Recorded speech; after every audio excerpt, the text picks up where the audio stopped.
But what it takes, and I'm sure in St. Louis, Missouri, they had like one person, like a parade organizer, whether that person was from the, who knows, the mayor's office or the county executive's office in St. Louis or the Visitors and Conventions Bureau. I do not know. And this is why we have freedom of expression on Pasa, because we can admit when we do not know. I wish I knew more how you do this. It's something that you and I could not just do overnight. I mean, so anyway, that idea will come back again. It just seems like a win-win-win situation. Consider the publicity Fort Wayne could get, being the next city for a parade for Iraq veterans. And we have people who have died in Iraq from Fort Wayne and the area around here. I'm talking Columbia City and up in Garrett and so on, you know, from the area, and families and so on. I know it'd be a huge success. So I was just thinking, hey, why not? Let's combine it with St. Patrick's Day and make it a happy parade and a respectful parade with taps and so on. I've seen it done in Chicago and Milwaukee, and I have actually seen St. Patrick's Day parades in both cities where there was a part of the parade devoted to our military and honoring our veterans. Very respectful. And then the parade goes on. It's like a happy thing. So it's not like an idea that just popped out of the sky. I've seen it done. But these are larger cities too, Chicago and Milwaukee. I don't see why it can't be done here. So anyway, once we will come back to this subject, listeners, because I'm sure that some of you out there are very interested in this. In fact, knowing even too more about a St. Patrick's Day parade in Fort Wayne, Indiana, March 17th.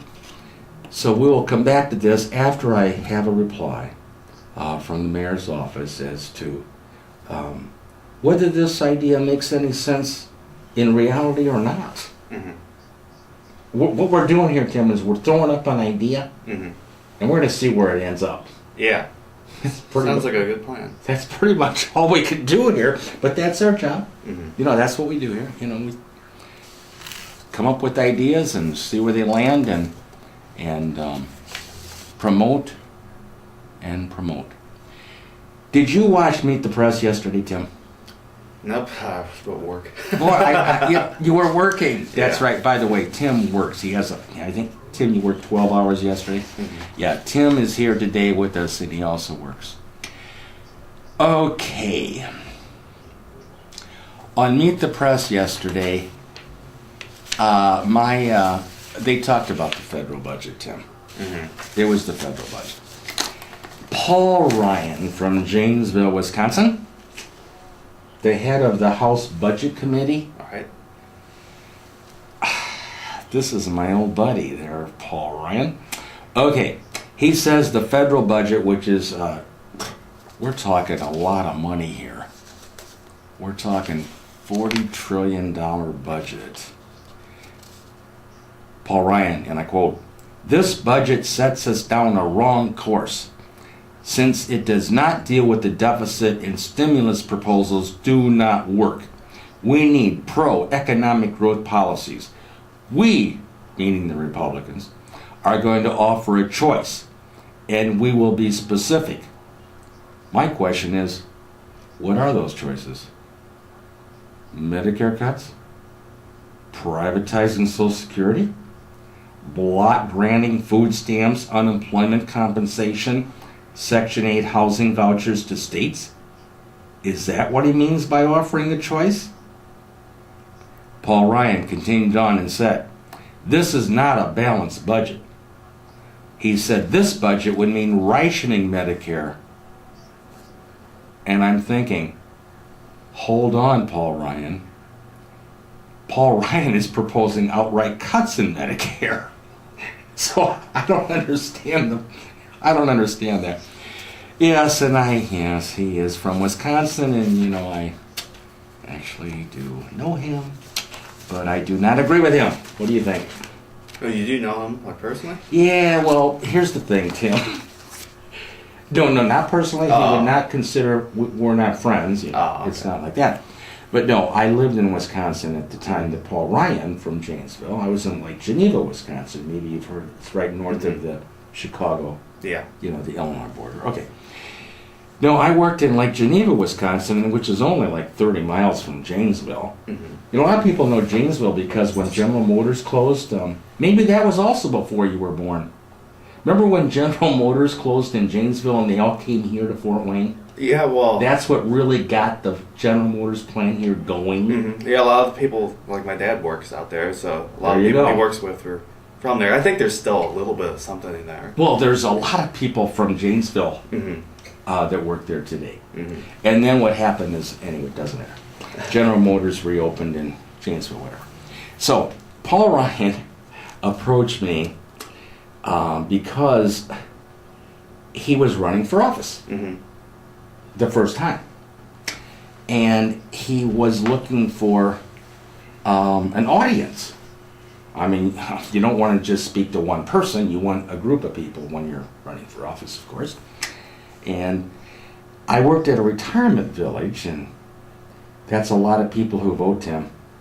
And if they're in the nursing home part, they vote absentee, but we're talking voters. A lot of people think the elderly, once they're in a nursing home retirement village, they don't vote. It's totally opposite of that. Very high voter turnout, very high.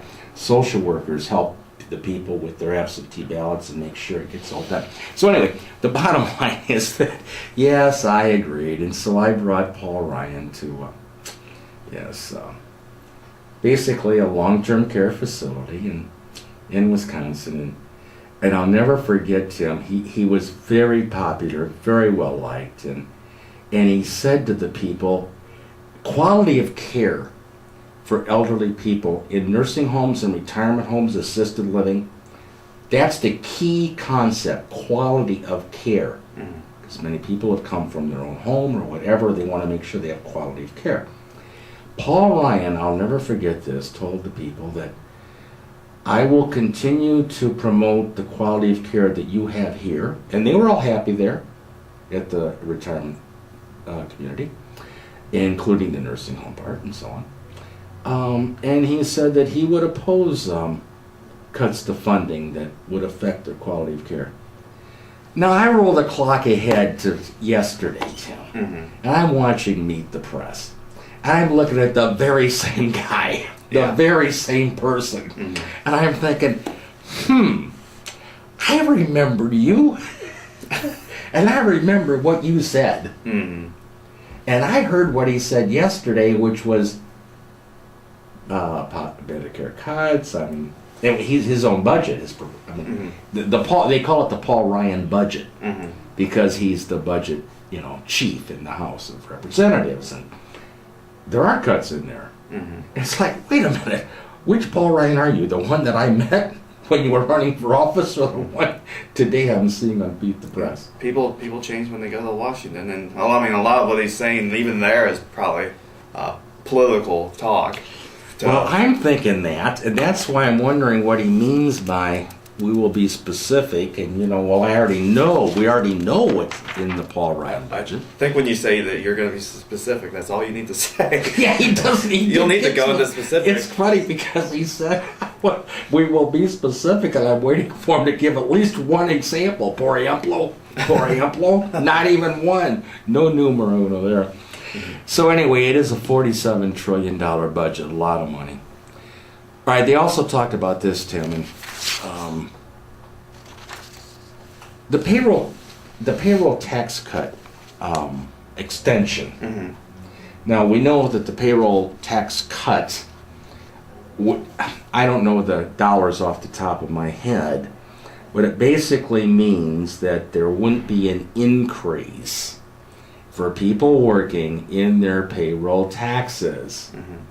This is like a cut that started, I think, even back with George W. Bush, and continues on year in and year on, year in and year on. And anyway, and Barack Obama has proposed that it continue. And the moderator on Meet the Press said, this is not a big profile in courage to pass this but it hasn't happened yet. Eddie went on to say, it's common sense to put more money in the hands of people to spend and grow the economy. It has to happen because Barack Obama isn't getting Congress to go along with him on something that everybody wants. The payroll tax cut extension. Along with there would also be an extension of unemployment compensation benefits. Do you see an end in sight here? Will that ever pass? Otherwise, taxes are going to go up and people are not going to be happy. They'll probably work out a last minute thing. Okay. All right. Well. Okay. We have Tim Zink. I would like to thank you for being on. Can I? Yes. Can I go. say one more Your thing? turn.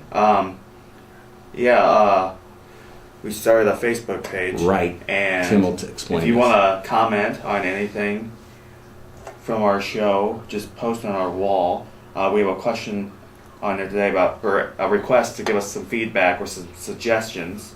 If you want to find it, either go to your Facebook page and search News and Views with Daniel Jehl, and Jehl is Jehl, or go to facebook.com/newsviewsjehl, and all one word, and Jehl, Jehl.